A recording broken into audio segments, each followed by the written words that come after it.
episode 1 kicks us off exactly after the end of X-Men 96, hence the 97. This is meant to be the year after.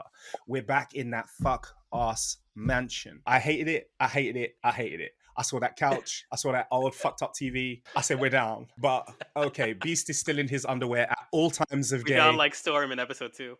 The breeze is gone. Yeah, and basically Charles Xavier is dead. Boo-hoo. So sad.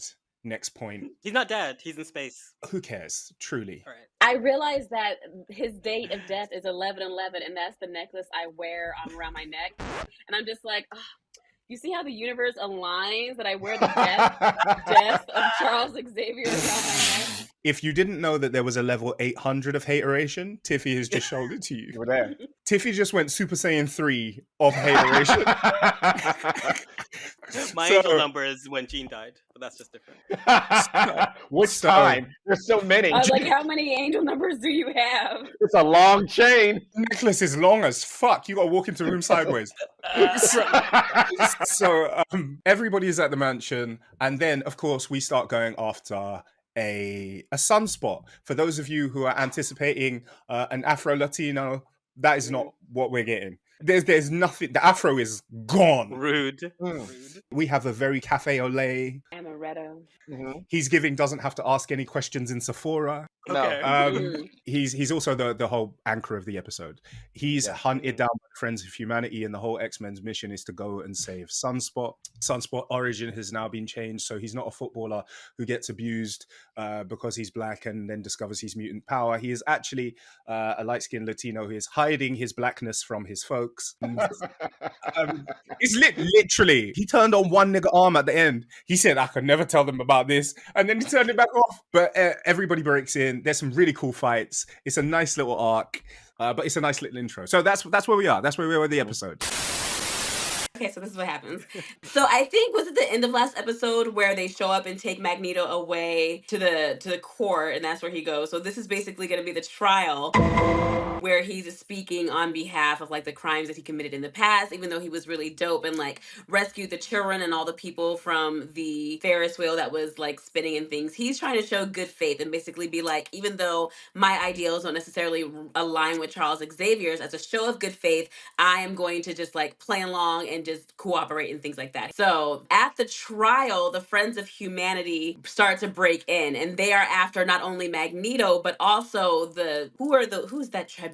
UN tribunal? They're after the UN, because they're like, not only are we after the mutant, but just the fact that you are giving this mutant a fair trial. You guys are blood traitors, you're race traitors basically, and we're going to come after you too. And Magneto uses that to further his point, like, oh, even when you do the right thing, you're being attacked. I wonder what that feels like. Some of the X-Men team, because they're all there, do they ever wear like business casual? Because they showed up for a fight, which I think maybe was kind of wild. Like, they didn't show up in their suits or anything to court, but part of them go to handle like the Friends of Humanity that are breaking in, and to handle the executioner that came with them, and he has like special weaponry, so he's gonna be harder to kill. And it's Storm and Magneto on the inside, and Storm is just like, I need you to go get men over on that side, undo Magneto right now, because he has on the collar that suppresses his mutant abilities. And the guy is like, I don't think, and she's like, do not think, just listen and you'll survive. I love how she told that man to shut the fuck up. But then when the executioner comes in, he's trying to shoot Magneto with his gun, and for whatever reason, Storm is compelled to save this white man, so she takes the shot instead. So I am confusion. And ends up like without her powers, flailing on the ground.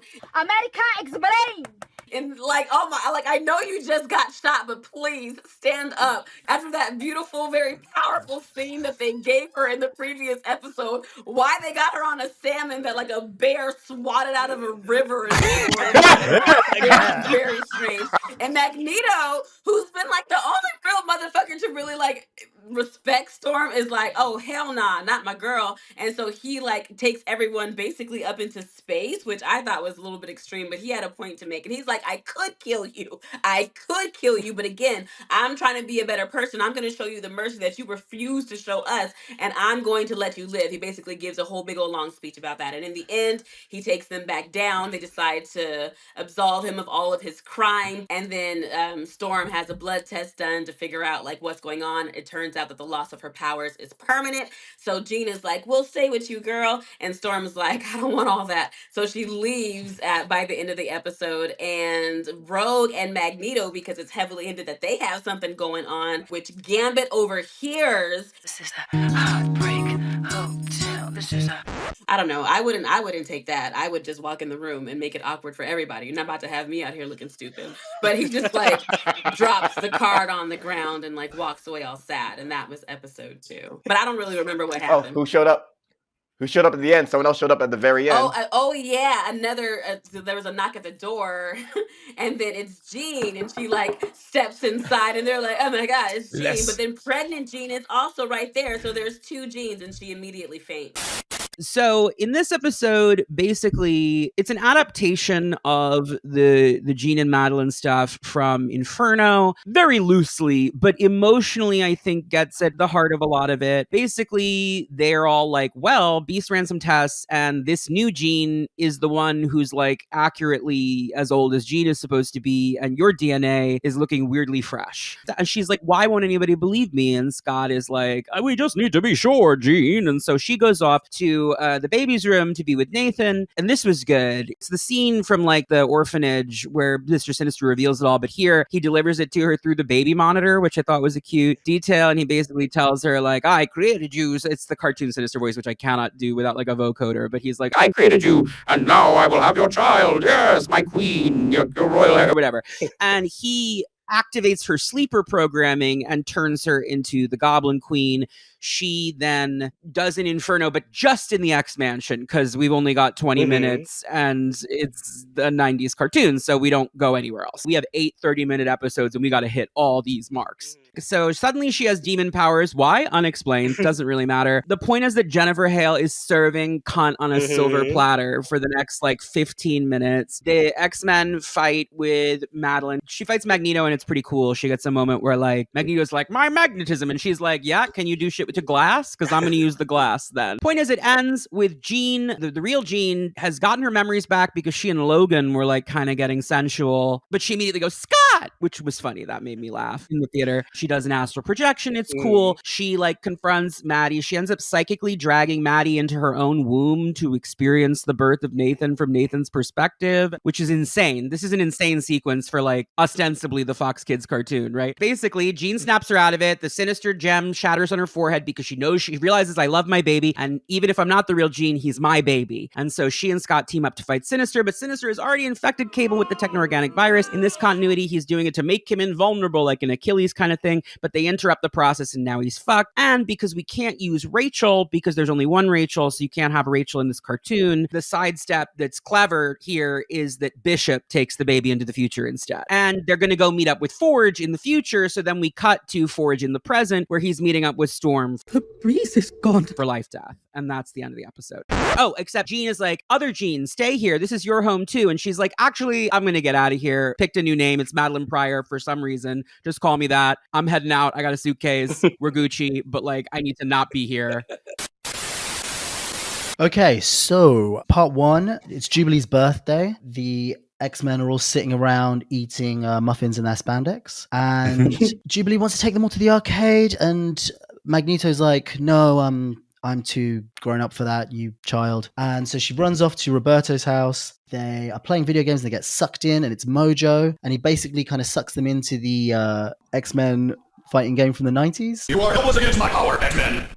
They have to fight a bunch of people, and there's a mysterious force helping them out. And it turns out to be Jubilee version of, like, the beta version of Jubilee from the game, who has, like, really cool grey hair. It's been 84 years. And she helps them escape. Then Jubilee learns to, like, enjoy her life or something. And then manages to escape the game, and then, like, has a make-out sesh with Roberto on her bed, on his bed. Whoop, whoop. Yeah, hot. And then part 2 is LifeDeath Part 1.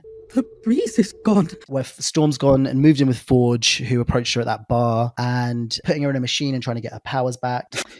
She's riding around on horseback in very, like, suggestive scenes. They notice an owl following them. They go back home. Forge is like, I love you. Also, I'm the one that invented the machine that took away your powers. She's like, I hate you. and slaps him. And then somebody that I thought was the Shadow King. This is so tame. She was like, "Oh, I hate you."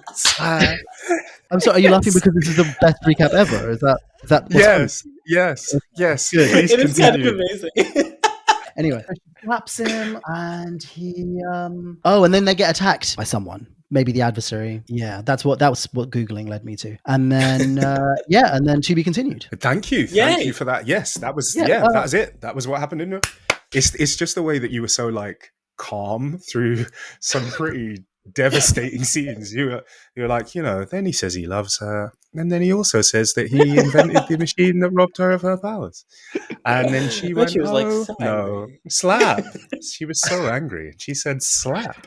People tell me this all the time. I thought I felt like I was in it. I was like Storm when I was telling them that. I was like, how could you? X-Men 97, remember it starts off with Trish Toby, aka Very Messy Girl, interviewing mutants at the X Mansion. Meanwhile, messy man Magneto is flying Rogue and Gambit to Genosha, which had been, what can we say, gentrified. And while they're there, a council of white folks are just like, "Yo, bro, we want you to be our leader." And he's like, I don't know about that. And then he starts plotting, right? Magneto's like, "This is how I can, move up the ranks with my girl over here, even though I should be raising my 3 other kids." So while that's going on, we cut back to the mansion, and Jean is having an existential crisis, and Logan, of course, is going to be there. But we see a side of Logan that we didn't expect, which is nice. I think we go back to Trish Toby asking Scott, like, "Why are you hiding your child? I've seen the report." So then Scott flips out and goes, "I've done everything to protect y'all, and y'all can't let me live and have my things," and has a dramatic episode. And then he has another dramatic episode because he got caught mentally cheating with someone who thought was the original Jean, but then it's not the Jean. So you got this Jean love triangle that is crazy. And then we cut back to Genosha, and Magneto's like dancing up on Rogue, and everybody's like, "Hey, bro, y'all gotta chill. There's people around here. There's kids presents. You can't be like that." And then shit hits. Well, before that, my bad, I skipped the point. Rogue and Gambit have their "what are we" talk. Then we get to a dance sequence, and hearts are broken in that sequence. We get to a dance sequence, everything's a little cool and weird, and then people start attacking Genosha, and it becomes nothing but a traumatic experience for mutants, for the audience, for the animators, for the story artists, for the actors who had to record all that dramatic stuff. But it looked cool. We get to see kind of the best version of Gambit that we've seen in a very long time. We get to see a lot of human moments with these characters. It's really dope. And then we hit you with the "to be continued," at the end. So episode is Life Death Part 2, and in it we're following Storm kind of where it left off, with her and Forge dealing with the adversary. Last time we saw adversary took a big old little chomp out of Forge's shoulder and poisoned him. I'll tell you how I'm doing. Not well, bitch. And so basically we learned that there is a very sacred plant that Storm needs to go get. The journey is going to be very difficult, so she's like, "Nah, fuck that, I'm still gonna go." And Forge is like, "I'm going with you, because if you leave me here, girl, I'ma die. Then what's that gonna look like?" And she's like, "My love that I've known for 1 month, you can come with me. You won't slow me down at all. This is gonna be so great." So they go, and as they are making their way to this, he does some spell work to banish the adversary. So they think that, they're good and whatever, but it's the poison that is now the issue. Once they get to the magic cave, the issue then becomes that Storm has to fight her own insecurities, her own fears that we've known about for a very long time, and that she has to go through a very tight space in order to retrieve this magical herb. Clap if you have anxiety. And that's when Forge was like, "Oh, that's why I came with you, because I know that you didn't like tight spaces, so you manipulated me." Yeah. So they go to do that. At the same time, we're whisked away to a storyline I personally did not care about. Charles is alive, I guess. He's with the Shi'ar, and the big issue there is that him and Lalandra are to be married. Deathbird, Lalandra's sister, is just like, "Hell no, that's an Earther. The entire Milky Way is fucking ghetto. What is this, honey?" So why would we have someone like him come to help rule our planet that don't even make no kind of goddamn sense? The ghetto! to where ultimately Charles has to be like, you know what, I'm a professor. Let me put on my tweed fucking overcoat and school these people. And he put them in class on some dangerous minds shit. Ultimately, what happens there is that he is trying to school the Shi'ar on just how their way of living is very colonizer-y and not very right. Oh, because the whole deal is if Charles is going to marry into the family and into the throne, so to speak, he has to, what was it that they invoked Mdasha, which is like basically he has to get rid of all memories of Earth. He has to turn his back on the X-Men, get rid of all memories of Earth. Lilandra is the one that has to do it, and that way Charles can prove his loyalty. That was set forth by Deathbird. Back with Storm, the big issue becomes ultimately that as she is facing her fears, the adversary returns, and we learn that the adversary is a very real villain, but more importantly, what's been holding Storm back from getting her powers wasn't the gun. There was that lie. And Forge's machine did work, but she was the one holding herself back. She was not ready to step back into that power. She was in a place of like, man, it's easier for me to hide as a mutant. I receive so much hate for this. My life is made so hard from the people that all I want to do is exist, and I am different from them. It was easier to fall back and play dead rather than choose to face life, basically. So it wasn't so much a matter of what outside forces prevented Storm from getting back her powers, but rather what was going on the inside. And then she had her whole magical girl moment, grew her hair back with lightning strikes, struck a pose in the mid-air, said goodbye to that fuck-ass mullet hawk.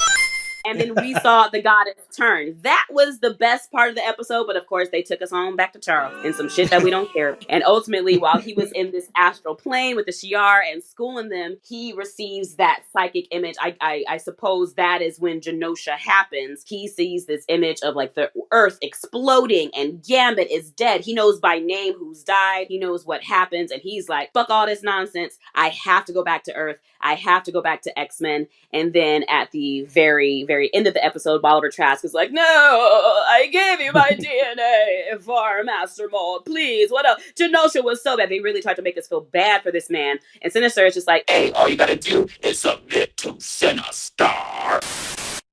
All right, so we open up. It's a funeral. It's Remy's funeral. It's very sad. We look at all the graves. It's terrible. Rogue isn't there. Where is she? We gotta find her. Guess what? She's fucking people up on a base. And you know what? She's right to do it.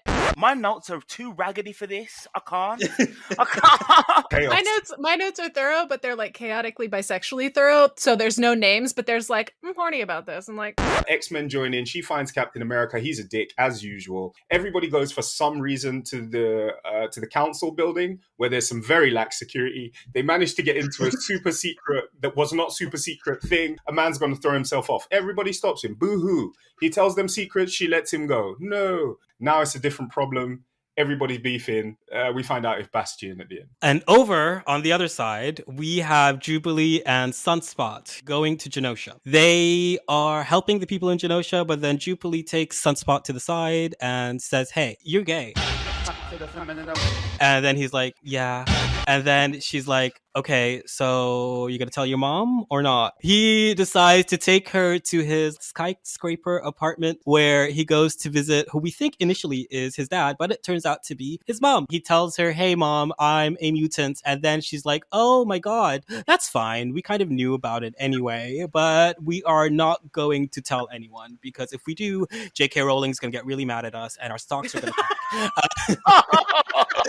So that is the end of the Sunspot story. Elsewhere, in the middle of all of this, while they're all helping the Genosians survive, Jean and Scott are in the rubbles trying to help people, and they're talking about how they're all really sad and stuff. And then Jean just topples over and has a little psychic vision. She's like, no, there's a telepath here. Scott is like, oh my God, Maddie's alive. And so he goes and he runs and he digs through, and then smash cut, the next scene, we see this glowing orb of gorgeousness just sprint forth from the ground. It's too much feeling. What happened? All right, fine. So what happens next is Andy Cohen steps up and then he's like, Emma, you're Diamond. And she's like, I've always done well under pressure. And that is really the only moment that matters and that I will be proceeding to talk about for the next 20 minutes. So Valentine, Come on, you and me, let's go. And that was the recap. I think we've all workshopped that one together. I think the stuff that really stands out to me was Cable realizes or lets everybody know that Xavier was wrong. His plan was always ass. Tolerance is extinction, or at least subservience to from mutant kind. Bastion and Sinister have a weird kink, holding up Magneto and his speedos for whatever fucking reason. Bastion was dunking rednecks in the goo. Yes, yeah. I'm bringing them back up. The January 6th activation plan happened. Yeah, we had a January 6th activation plan. We had the Summers family drama was kicking up in full gear this episode. We got a glimpse and a flashback of Bastion's backstory. So we find out who this pink person is. He had his Man of Steel moment. We didn't give a shit about none of it. They tried to show us grandmothers. Yeah. And meanwhile, elsewhere, we have Jubilee and Sunspot. I love you, but you are not serious people. Oh, I constantly forget about them. Yeah, they're on the show too. As you should. Jubilee gets a new outfit, and then we see her have issues with Sunspot's mom because Sunspot's mom is doing a charity gala that evening for the Genosian mutants. Then when all the shit kicks off with the Sentinels, Sunspot crashes in on the gala, and then she gives him away to the Sentinels and betrays him. Yeah, everybody flips. There's a big fight. Everybody's got a problem. Mansion destroyed. Yeah, mansion is destroyed. Don't worry about that. They got a Porsche inside the Jeep. They got a Porsche inside the Jeep, inside the helicarrier, inside the mansion. So it's fine. The third Genevieve. My goodness. Yeah, the money is long. Don't worry about it. Then there's loads of wahala, and then after the Higgy Hagga, then Xavier crashes a car into his own building, and that's kind of it. Okay, let's start with the opening credits. If you skip intro for the opening credits, you need to be psychologically studied. Ash, do you have something to say? Now, why am I in it? You know why. Let's move on. Oh my God, you skipped the intro? No. He does. See what happened to Sisterhood. Are you forgetting what show we're watching? Pick a side, bitch. Every day I come here, I am abused. I guess it starts with Professor X. Yes, yeah. Calling his X-Men. Then it has a conversation with Jean and Cyclops, and Cyclops is basically letting Professor X know, what the fuck were you thinking? Yeah. There's a scene also where Jubilee and Roberto are running, and Storm and Forge come to save them. Storm comes down like the goddess that she is and just fries the shit out of people and saves the day. Magneto. Basically, which kind of annoys me because he put clothes on, and I'm like, damn it. Is also now very telling because he put his other costume on. I was trying to be nice. Now I'm gonna show you the real motherfucker. And I said, oh, here we go. He said, I'm going to shut shit down. No, nothing is on.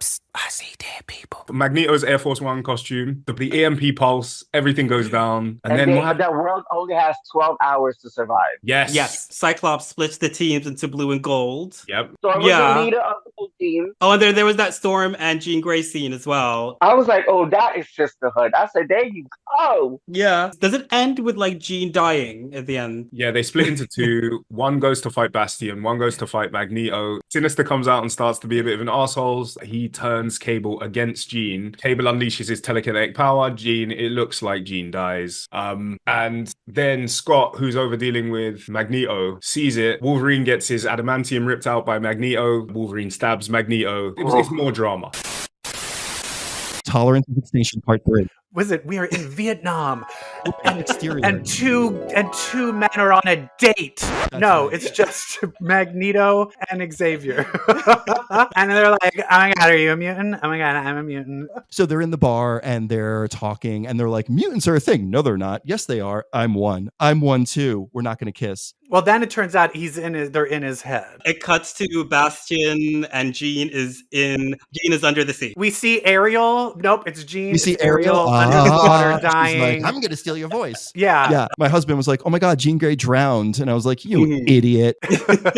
And then I think what happened was Bastion grabs Storm by the throat. He's choking many women in this episode. He grabs Storm by the throat, and then her eyes go white, and she rains thunder. Oh no, that's not what happened. No. That's what we wanted to happen. What actually happened?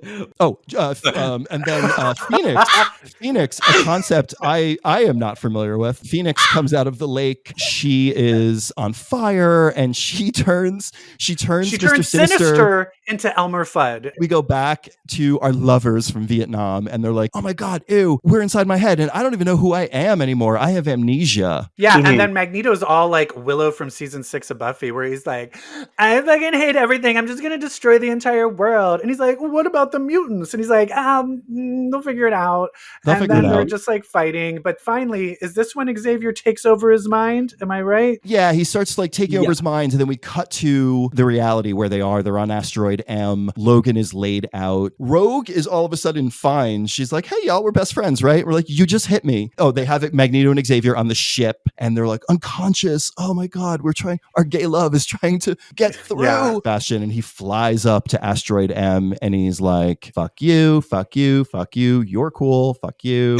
And then they fight. The rest of the team comes in with a Sentinel and takes Bastion down. And then this is where Storm has her Omega moment. It's Omega empathy for a genocidal maniac. And then meanwhile, the president of the United States was like, hey, there's a big asteroid above New York. We should shoot a missile at it. We should shoot missiles at it so that it flies backwards into the sun. Because that's how it works. Yeah, and so they do that, and then the Bastion's like, you know what? I am a good boy. Oh no, human missiles! And then the missiles take down Asteroid M. The X-Men do everything they can. I love Beast is like, I know, I have a plan. I've thought of it. Everyone used their powers at the same time. Genius. And then Xavier finally shakes Magneto and is like, don't you get it? You're gay. And he wakes up, saves everybody, and then boop, explosion. That feels weird. Yeah. And then Val Cooper, not Mystique, is like, where did they go? And then we find out what happened because Bishop, remember him from 8 years ago? He shows up and he's like, don't you see? I'm the bridge to season 2. And we're like, oh. And then it turns out it was Apocalypse all along. and half of them are in the future. Half of them are in the past. Right, the future. Rogue and her brother Nightcrawler are like, oh my God, we're in Egypt. The sand, it's ruining my hair. And then they're like, who's this hot guy with really big blue lips? He's so hot. In the future, it's like, hey, Jean, it's me, Scott. All of our kids are 3,000 years in the future for some reason. After credit scene? After credit scene is Apocalypse. Apocalypse is basically like, guess what I'm going to do with Gambit? Something. We should splice these together into like a season recap from every episode. It's on the agenda. That'll be the grand finale.